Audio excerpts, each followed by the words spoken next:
Diamond channel, welcome. Right, today I'm going to be sharing something new I've recently learned, because this channel, it's not just about me sharing skills and knowledge I've acquired over 20 years being a professional jeweler, but it's also about sharing the new things I come across. So if any new little tip or new tool I come across, or new product that helps making jewelry in any way, I will happily share it on this channel. So let's get into it after some thank you to some new patrons we got. Thank you very much, guys. We got Alex Stevenson, Nina Dadga, and Molly Sherma. So thank you very much to all the patrons. They genuinely make this channel possible. I enjoy making the videos, and it's a pleasure to share things that I was lucky enough to learn from very skillful jewelers throughout my career. So even as a hobbyist jeweler, you're getting access through this channel to what was previously very exclusive information. So I'm happy to share and get people's skill raised up and share the enjoyment of working in metal by hand. Precious metals, a really nice hobby. Right, anyways, get into it. So the new top tip, ta-da, air duster. Really useful. I actually bought this the end of last year because I was overhauling the carburetors on my motorbike, and the carburetors is the part that mixes the fuel and air together. There's always tiny little passages, though, so after you clean them out, you need to blast them out dry with this, make sure they're all clear.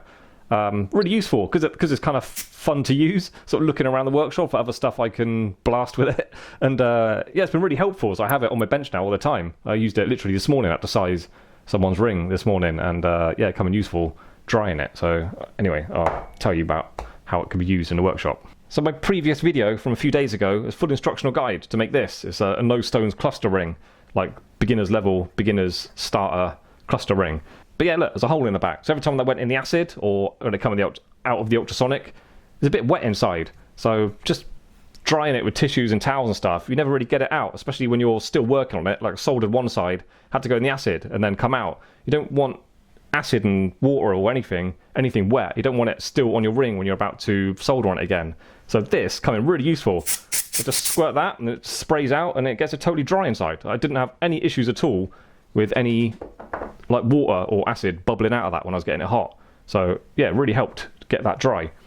So after you've polished the ring, it's got to go in the ultrasonic. So all the little spaces behind the stones, they all get full of water. So after you dried them with a towel or tissue, whatever, you give them a quick squirt, gets them perfectly dry, blast out all the water. Because there's a chance, not necessarily, but there's a chance, if you've got, say, a big aquamarine, quite a clear stone, after it's come out of the ultrasonic, there's a chance, if you don't dry it properly, you might get a kind of water stain on the back of the stone, or sort of dirty, soapy water out of your ultrasonic. That might stain under a gemstone, a clear gemstone. It might be visible from the top. So it's unlikely, but it's possible. So if you really make sure it's dry, after you dried it with tissues and everything, had a close look, just give it a gentle blast, or blast off any residues of water that your tissues are not reaching. That's it's going to be helpful. It's going to be a benefit. It totally eliminates the chance of any little stains happening on the stones. So something else I've found a good use for it. This is my little workshop hoover around every morning. The filter, hang on, let me clean it out. I'll get the fluff out, let me show you. So this is the filter for my hoover. It's reminded me in London, this is so stupid, we used to get the filter out of the hoover and then ultrasonic it, and then it will go on top of the ultrasonic for the next 2 days trying to dry out. It's so stupid, yeah. This air duster does it really, really quick. So get one of these. Really good for cleaning your filters. I would normally do this outside or out the window, but I can't bother to move my camera. But yeah, seconds, completely as clean as it can be, and it's not wet obviously, so you can use it, put it back in the hoover straight away, and all that dust that's about to settle on the ground, you can hoover it up again, put it back on that. Your air conditioning unit as well will have a filter screen inside it, so if you pull the plastic panel off, you should be able to slide out a filter. Clean that perfectly as well with the air blaster. Sweeping dust from around a vise or your mills or whatever, it's a bit difficult to do it satisfactorily. I find a paintbrush is better than one of these, but there's always little bits, little residues around the edge. So sweep it up. If it's all silver and stuff, obviously, this is just from a washer. I was filing that the other day. Do as best you can. And then just the last little bit, you can just get it nice and clean around there. Okay, this video is now in danger of just being about me spraying dust around, getting into the air. But yeah, basically, air duster.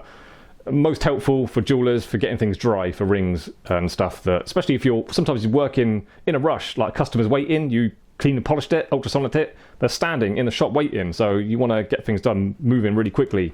I've got one more thing to share.